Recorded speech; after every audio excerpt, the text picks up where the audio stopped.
Coucou à tous, sauf à ceux qui ne mettent que du noir et encore du noir, alors que c'est pas comme si on avait plein d'autres couleurs à se mettre. Aujourd'hui, nous nous retrouvons dans l'épisode numéro 26 de Fashion Poetry. Et aujourd'hui, nous allons parler d'un film qui est disponible sur Netflix. Si vous ne connaissez pas Netflix, je suis désolée, mais là, je ne peux plus rien faire pour vous. Le film s'appelle L'amour au pied du mur. Et c'est littéralement au pied du mur. Alors, c'est une comédie romantique. Rom-com? Oui, je pense qu'on peut dire que c'est une rom-com, oui. Et on adore les rom-com. Donc, alors, ça fait un petit moment que je l'ai vu. Donc, si j'oublie quelques détails, ne venez pas attraper ma veste. Ok, j'ai le droit d'oublier. Quelques détails quand même, l'erreur est humaine. Donc, en gros, très gros, en fait, on s'en fout des détails, c'est pas ça qui compte, c'est le message qu'a voulu, à mon avis, véhiculer ce film. Donc, c'est une femme qui joue du piano, qui veut... voilà, devenir pro. Et au départ, elle chantait aussi, elle écrit des chansons, mais c'est avec un petit ami qui, voilà, n'est pas le meilleur petit ami du monde. Et il a rabaissé un peu en lui faisant croire qu'elle n'était pas capable de se débrouiller toute seule et tout, qu'elle était pas assez bien. Lui, il est prof de piano et tout, donc il lui a vraiment tout appris. Il a tout fait pour l'aider. Et en fait, elle veut son indépendance et tout, donc elle va déménager toute seule, elle va le quitter et voilà. Elle va trouver un appartement, sa soeur va l'aider et tout, un appartement, et elle se demande pourquoi le prix est pas si cher que ça. Et on sait très bien, petite parenthèse, que quand le prix est bas, c'est pas un coup de chance, non. C'est qu'il y a un truc qui cloche, il y a toujours un truc qui cloche. C'est pas un coup de chance, c'est pas ah waouh, si ça se trouve le propriétaire était sympa, non. Pas du tout. C'est pas du tout ça. Et tu vois, voilà, c'est bizarre, le prix est assez bas, je me demande pourquoi. Pourquoi? Et ben elle va le découvrir. Donc, et en parallèle, on a un mec, voilà, qui vit seul. Son meilleur ami vient tout le temps le voir et tout, et je crois que c'est son frère qui est mort. Et en fait, ce mec-là, il développe des jeux pour les enfants, et ça fait des années qu'il ne sort plus de chez lui. Littéralement, il ne sort plus de chez lui. Genre, il n'a même pas, je crois qu'il sait même plus à quoi ressemble la lumière du soleil.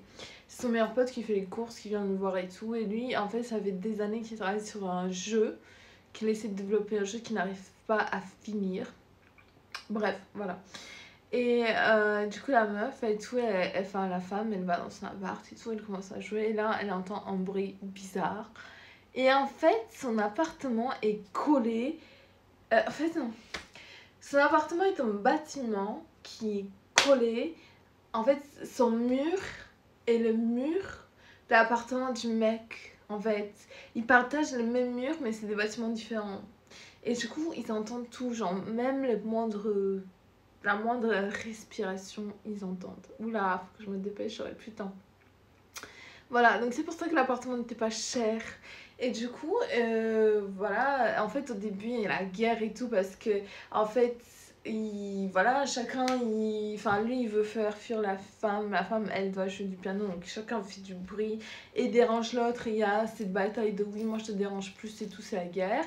Et finalement, ils se disent, mais viens, on essaie de s'arranger et de faire en sorte que ça marche, tu vois, en planning, qu'on essaie que ça se passe bien pour tous les deux et trouver un compromis.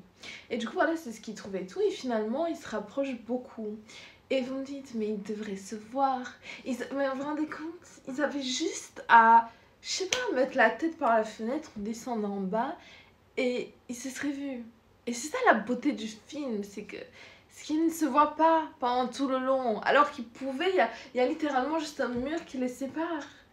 Mais en fait, finalement, c'est un obstacle qui paraît plus infranchissable que ça. c'est métaphorique et c'est symbolique. Et du coup, ils commencent, voilà, ils commencent à coller les lits, à se parler tous les soirs, à se poser plein de questions. Et moi, je trouve ça beau. C'est un peu à l'inverse de tout ça, du speed dating et tout d'aujourd'hui, des applications de rencontres où tout est basé sur le physique. Là, ils ont vraiment pris le temps à se connaître, à se poser des questions sans se voir. Donc oui, il y avait ce côté de l'imagination qui avait une place importante, mais ils ont vraiment appris à se connaître et à s'aimer finalement avant de se voir. C'est un peu ce que dégage un peu les émissions de blind dating et tout, que j'aime bien. J'aime bien l'idée, j'aime bien le concept, c'est un peu mal fait mais j'aime bien. Et du coup, voilà, elle lui a dit je ne veux pas te voir en fait, je ne veux pas qu'on se voit, et tout. Et finalement, voilà. Et c'est très troublant parce qu'on a envie de dire mais bah allez-y, juste rencontrez-vous quoi. Et en fait, un jour, donc ils sont enfin pratiquement ensemble on va dire parce qu'il va se présenter le mec à sa sœur et le mec va présenter la femme à son meilleur ami mais genre à travers le mur. Enfin, en fait c'est drôle quoi. Et finalement un jour sa sœur, donc spoiler alerte hein, je vais le mettre spoiler alerte, faut pas que j'oublie. Oula, gros spoiler alerte. Sa sœur va aller dans l'appartement de la femme avec un mec et lui il va croire que c'est elle et du coup il va l'ignorer et tout, ça va grave le blesser et tout et il saura que tard que c'était pas elle. Et en fait le jour de l'audition chacun a influencé l'autre, ça l'a aidé à s'ouvrir, à apprendre des choses. Lui et après à cuisiner, elle voilà. Et en fait, il a commencé à sortir par des incidents, etc. Et le jour de son audition, ça a commencé à mal se passer en fait. Il est sorti. Il est sorti, il allait à l'audition pour l'aider. Et c'est là, non. Il est parti. Il est parti. Et moi, je croyais que c'était là qu'il allait se rencontrer. Mais pas du tout. Il est parti et tout. Et en fait, cette scène, elle est magnifique. Elle est tellement puissante. À la fin, ils disent « Je veux te voir et tout. Enfin, il faut qu'on se retrouve corps à corps. » Et il casse le mur. Chacun, enfin, il casse le mur, lui. Et franchement, cette tension, ce moment où il casse, et il enlève la brique et la regarde pour la première fois, c'est waouh.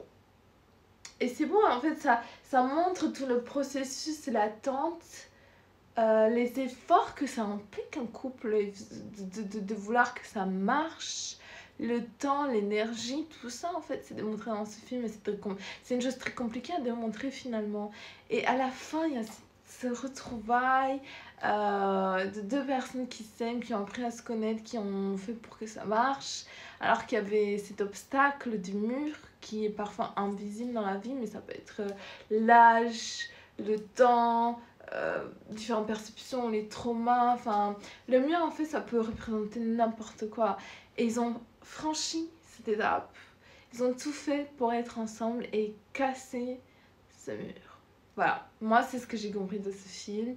Je trouvais un film très métaphorique, très symbolique, très beau. Je vous invite à le voir, c'est sur Netflix. C'est très sympa. Et en tout cas, j'espère que vous avez beaucoup aimé l'épisode d'aujourd'hui et nous nous retrouvons bientôt pour l'épisode 27 de Fashion Poetry.